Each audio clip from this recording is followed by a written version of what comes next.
আসন্ন city corporation নির্বাচনে জামাত ইসলামীর ভূমিধস বিজয় হবে।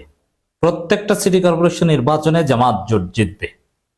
হ্যাঁ, পরিস্থিতি সেদিকে যাচ্ছে এবং এই ঘটনা বিএনপি টের পেয়েছে। টের পেয়ে তারা সিটি কর্পোরেশন নির্বাচন নিয়ে নাটকীয়তা শুরু করে দিয়েছে। কারণ এখানে দেখেন, এমনিতে স্থানীয় সরকার নির্বাচন, জাতীয় নির্বাচনে সূক্ষ্ম কারচুপি, ভোট চুরি, ভোট ডাকাতি অনেক কিছুই সম্ভব। কিন্তু যখন সুনির্দিষ্টভাবে কয়েকটা সিটি কর্পোরেশন নির্বাচন হয়, সেখানে ভোট চুরি করা, ভোট ডাকাতি করা কঠিন। কারণ পুরো জাতির দৃষ্টি থাকে কয়েকটা সিটি কর্পোরেশন নির্বাচনের দিকে। যেমন জাতীয় নির্বাচনে বিএনপি রেজাল্ট ইঞ্জিনিয়ারিং করে ক্ষমতা আসতে পেরেছে, কিন্তু ছাত্র সংসদ নির্বাচনগুলোতে বিএনপি ভোট ডাকাতি করার চেষ্টা করতে যেও সফল হয়নি। কারণ ছাত্র সংসদ নির্বাচনের দিকে পুরো জাতির দৃষ্টি থাকে। ছাত্র সংসদ নির্বাচনের প্রত্যেকটা মোমেন্ট ক্যামেরায় আবদ্ধ ছিল এবং সাংবাদিক, ক্যামেরা, মোবাইল এগুলোর সামনে চুরি বা দুই নম্বরই করার কোনো সুযোগ কিন্তু বিএনপি পায়নি। কিন্তু জাতীয় নির্বাচনে এটা সম্ভব হয়নি। জাতীয় নির্বাচনে যদি 8 বিভাগে 8 দিনে হতো, সমস্ত প্রশাসন, সমস্ত মিডিয়া, সবার ফোকাস যদি এক এক দিন এক এক বিভাগে থাকতো, তাহলে জাতীয় নির্বাচনে সুষ্ঠু হতো। আর অনেক দেশেই কিন্তু এভাবে কয়েক ধাপে নির্বাচন হয়, কিন্তু বাংলাদেশে একদিনে নির্বাচন করতে হবে। কারণ ওই যে কারচুপি করতে হবে, সুষ্ঠু নির্বাচন এদেশে হতে দিবে না। সিটি কর্পোরেশন নির্বাচনে কারচুপি করার সুযোগ কিছুটা হলো কম, করা যায় না সেটা না, কম। আবার এখানে জামাত এনসিপি আগের চেয়ে স্মার্ট হয়েছে। জাতীয় নির্বাচন থেকে জামাত শিক্ষা নিয়েছে যে কিভাবে তাদের ভোট থাকা সত্ত্বেও তাদেরকে হারিয়ে দেওয়া হয়েছে। অতএব এই মেকানিজমগুলো জামাত রপ্ত করেছে। তো এখানে আসন্ন সিটি কর্পোরেশন নির্বাচনে কারচুপি করা সম্ভব হবে না, এটা বিএনপি মনে করেছে। বিশেষ করে ঢাকায় যে ভোটের সমীকরণ, জামাত ইসলামীর নজিরবিহীন উত্থান, তাতে ঢাকা উত্তর এবং দক্ষিণ সিটি কর্পোরেশনে নির্বাচন হলে সেখানে বিএনপি অনিবার্যভাবে হেরে যাবে। বিজয়ের কোনো সম্ভাবনা নেই, এটা বিএনপি ভালোভাবে বুঝতে পারছে। আর ইম্পর্টেন্টলি, আওয়ামী লীগের সাথে সমঝোতা করে বিএনপি জাতীয় নির্বাচনে কিছু ভোট বেশি পেয়েছে, কারচুপি বাদ দিল। কিন্তু স্থানীয় সরকার নির্বাচনে আওয়ামী লীগের লোকজন বিএনপিকে ভোট দেবে কিনা সন্দেহ আছে। কারণ এটাও জানাজানি হয়ে গেছে। আর যে কথা আওয়ামী লীগকে দিয়েছিল ওটা পুরোপুরি পালন করতে পারবে না, যার ফলে স্থানীয় সরকার নির্বাচনে আওয়ামী ভোটও পাবে না। আর আওয়ামী লীগের লোকজন এখন স্থানীয় সরকার নির্বাচনে স্বতন্ত্র দাঁড়ানোর চেষ্টা করবে। যতটুকু বৈধতা পেয়েছে তাতেই এটা তারা করবে, যার ফলে আওয়ামী লীগের ভোটটা তাদের নিজস্ব একটা বক্সে চলে যাবে, সেটা বিএনপি বা জামাত কেউ পাবে না। আর তাতেই জামাত অনেক দূর এগিয়ে যাবে। এটা টের পেয়ে বিএনপি এখন ফন্দি করছে স্থানীয় সরকার নির্বাচন না দিতে। তার অংশ হিসেবেই 6 সিটি কর্পোরেশন নির্বাচনে নির্লজ্জভাবে রাজনৈতিক ব্যক্তিদেরকে প্রশাসক নিয়োগ করেছে। এরকম কোন প্রেসিডেন্ট বাংলাদেশে নাই। একদম স্রেফ স্যাসরামি।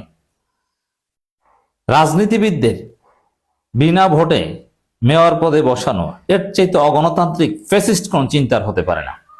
এটা তারেক রহমান পজেস করেন। তারেক রহমানের মধ্যে ফ্যাসিজমের মানসিকতা স্পষ্টভাবে ঢুকে গেছে।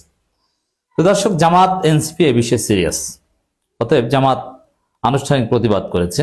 জামাত ইজ ভেরি কনফিডেন্ট। জামাত এখন ইলেকশন চায়, কারণ ইলেকশন হলে স্থানীয় সরকার নির্বাচনের উপজেলা, পৌরসভা কিংবা ইউনিয়ন পরিষদ এগুলোতে ভয়ানক কারচুপি বিএনপি করবে এবং পারবে। কিন্তু সিটি কর্পোরেশন নির্বাচনে বিএনপি এইভাবে এটা পারবে না। That's very significant. তো দর্শক, সিটি কর্পোরেশনে দলীয় ব্যক্তিদের প্রশাসক নিয়োগের বিরুদ্ধে জামাত ইসলামের প্রতিবাদ। কেন জামাত প্রতিবাদ করছে? যে জামাত নির্বাচন চায়, কারণ জামাত জানে নির্বাচন হলে তারা জিতবে। স্থানীয় সরকার নির্বাচনে জামাতের অনেক ত্রুটি বিচ্যুতি ছিল, বা জাতীয় নির্বাচনে জামাতকে বোকা বানিয়েছে। এবার তো পারবে না। কখন টাকা ছাড়তে হবে এই বিষয়ে জামাত ভুল করেছে, কিন্তু এবার তো সেই ভুল আর হবে না। অতএব জামাত এবার ভুল থেকে শিক্ষা নিয়েছে ডেফিনেটলি। সদ্য গঠিত বিএনপি সরকার কর্তৃক 6টি সিটি কর্পোরেশনে দলীয় ব্যক্তিদের প্রশাসক নিয়োগের প্রতিবাদ জানিয়ে বাংলাদেশ জামাত ইসলামের সেক্রেটারি জেনারেল সাবেক এমপি মিয়া গোলাম পরোয়ার এক বিবৃতি প্রদান করেছেন। প্রদত্ত বিবৃতিতে তিনি বলেন, গত 22 ফেব্রুয়ারি 2026 তারিখে সরকারের স্থানীয় সরকার বিভাগের সিটি কর্পোরেশন 1 শাখা থেকে প্রজ্ঞাপন জারি করে ঢাকা উত্তর সিটি কর্পোরেশন, ঢাকা দক্ষিণ city corporation, Khulna city corporation, Sylhet city corporation, Narayanganj city corporation ও গাজীপুর সিটি কর্পোরেশনে দলীয় ব্যক্তিদের সরকার কর্তৃক প্রশাসক হিসেবে নিয়োগ দেওয়া হয়েছে। সদ্য গঠিত বিএনপি সরকার এই সিদ্ধান্তের মাধ্যমে শুরুতেই জন আকাঙ্ক্ষার বিপরীতে অবস্থান নিয়েছে। তো দর্শক, বিএনপি যে আসলে একটা ফ্যাসিস্ট আদর্শে বিশ্বাস করে, আওয়ামী লীগের চাইতেও বিএনপির আদর্শ যে খারাপ, এর মাধ্যমে স্পষ্ট হয়েছে। আওয়ামী লীগ তো ভোট কারচুপি করে ক্ষমতায় থাকতো, আর বিএনপি বিনা ভোটে ক্ষমতায় থাকতে চাইবে। অবস্থা দৃষ্টিতে মনে হচ্ছে, আপনারা দেখবেন বিএনপি ধীরে ধীরে যদি এভাবে 5 বছর টিকতে পারে, তারা নির্বাচন ব্যবস্থা উঠিয়ে দিতে চাইবে।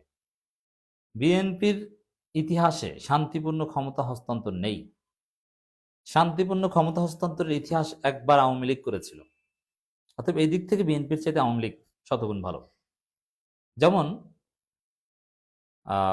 1996 থেকে 2001 সাল পর্যন্ত ক্ষমতায় ছিল শেখ হাসিনা, আওয়ামী লীগ।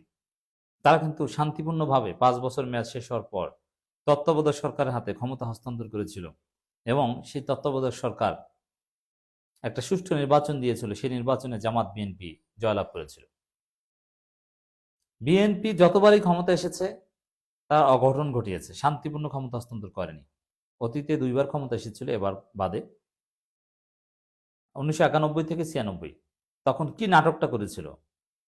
এককভাবে বিনা ভোটের একটা নির্বাচন করেছে, অবৈধভাবে ক্ষমতা এসেছে, কিছুদিন পর ক্ষমতা ছেড়ে দিয়েছে। এটা তো নাটক, শান্তিপূর্ণভাবে ক্ষমতা ছাড়েনি। 2001 থেকে 2006 ছিল সেম 111-এর মাধ্যমে বিএনপির পরিকল্পনা নস্যাৎ করতে হয়েছে। এরপরে এই যে দেখেন, এই 2বার কি করেছে, মানে ক্ষমতা একবার আসলে বিএনপি নামতে চায় না। তো এবারও বিএনপি ক্ষমতা এসেছে। আমার মনে হয় না যে তারা তাদের মেয়াদ শেষ হওয়ার পর তত্ত্বাবধায়ক সরকার হাতে ক্ষমতা হস্তান্তর করবে টাইমলি এবং সুষ্ঠু একটা ইলেকশন দিবে। না, এরকম কোনো লক্ষ্য বিএনপি নাই। বিএনপি সেই পুরনো পথে হাঁটবে, সবকিছু মেকানিজম করে মহা ভোট কারচুপির মাধ্যমে ক্ষমতায় টিকে থাকা, দ্যাট মিনস ফেসিস্ট হওয়ার চেষ্টা করবে। কিন্তু বিএনপির কপাল খারাপ, বিএনপি কোনোদিন এটা পারে না। আওয়ামী লীগ পেরেছে, কিন্তু বিএনপি এটা পারবে না। তো বিএনপি এবার যে ধোলাই খাবে, বিএনপির বিরুদ্ধে আরেকটা গণঅভ্যুত্থান হবে এবং বিএনপি রাজনীতি থেকে নিশ্চিহ্ন হয়ে যাবে।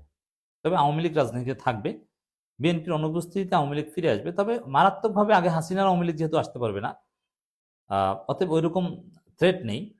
হাসিনা যতদিন আছেন কোনো রকম এই টুকটাক বিবৃতি দিবেন, হাসিনার আর রাজনীতি ফিরে আসার কোনো চান্স নেই। অতএব আওয়ামী লীগ আর আগের মতো আওয়ামী লীগ চাইলেও হয়ে উঠতে পারবে না। আর ইম্পর্টেন্টলি দেখেন, আওয়ামী লীগের লোকজন জামিন পাচ্ছে, অফিস খুলছে, ঠিক আছে, ওটা 2-4 জন নেতা ভাই। জনগণ আওয়ামী লীগের সাথে আছে, ভোটে দাঁড়াক না। হ্যাঁ, আওয়ামী লীগের নির্দিষ্ট নেতা যে পরিমাণ আছে, ফিক্সড ভোটার, এটাই কম না। কিন্তু এটার মাধ্যমে ক্ষমতায় আসা কিংবা বিরোধী দল হওয়া যায় না। জাতীয় পার্টি টাইপের কোন রকম একটা দল, এর চাইতে বেশি কিছু না। তবে ওই আওয়ামী লীগের যে সমর্থনটা আছে কিংবা থাকবে, ওইটা যদি কোনো একটা বড় দলকে সমর্থন দেয়, তারা হয়তোবা জিতে যেতে পারে। যেমন এবার যেটা হয়েছে, যে আওয়ামী লীগ বিএনপিকে সমর্থন দিয়েছে, বিএনপি জিতে গেছে। কিন্তু এককভাবে আওয়ামী লীগের কোনো কিছু করার সক্ষমতা বাংলাদেশে থাকবে না। আর বিএনপি যেভাবে এগোচ্ছে, তাতে বিএনপির কপালও বিপদ আছে। বিএনপিও একটা গণঅভ্যুত্থানের মুখে পড়তে পারে। আর বিএনপি গণঅভ্যুত্থানের মুখে পড়লে জাতীয় পার্টির মতো ছোট্ট দল হিসেবে টিকতে পারবে না, যেটা আওয়ামী লীগ পারবে। গোলাম পরোয়ার আরো বলেন, জুলাই বিপ্লবের আকাঙ্ক্ষা ছিল বৈষম্যহীন ও গণতান্ত্রিক সমাজ ব্যবস্থা গড়ে তোলা, গণহত্যার বিচার কার্যক্রম সম্পন্ন করা এবং প্রয়োজনীয় সংস্কার সমূহ এগিয়ে নেওয়া। এর প্রথম ধাপ হিসেবে ত্রয়োদশ জাতীয় সংসদ নির্বাচন ও গণভোট অনুষ্ঠিত হয়। স্বাভাবিকভাবেই পরবর্তী পদক্ষেপ হিসেবে জনগণের প্রত্যাশা ছিল গণতান্ত্রিক পদ্ধতিতে স্থানীয় সরকার সমূহের জনপ্রতিনিধি নির্বাচন হবে। নির্বাচন কমিশনের পক্ষ থেকে স্থানীয় সরকার নির্বাচনের বিষয়ে ইতিবাচক ইঙ্গিত পাওয়া যাচ্ছিল।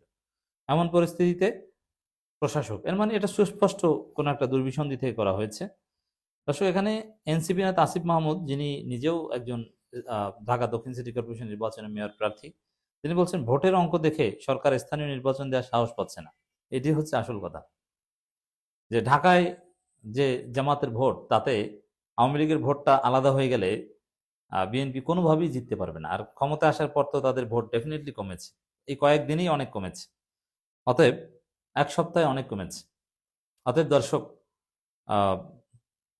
বিএনপিও বুঝে গেছে যে জামাত জিতবে।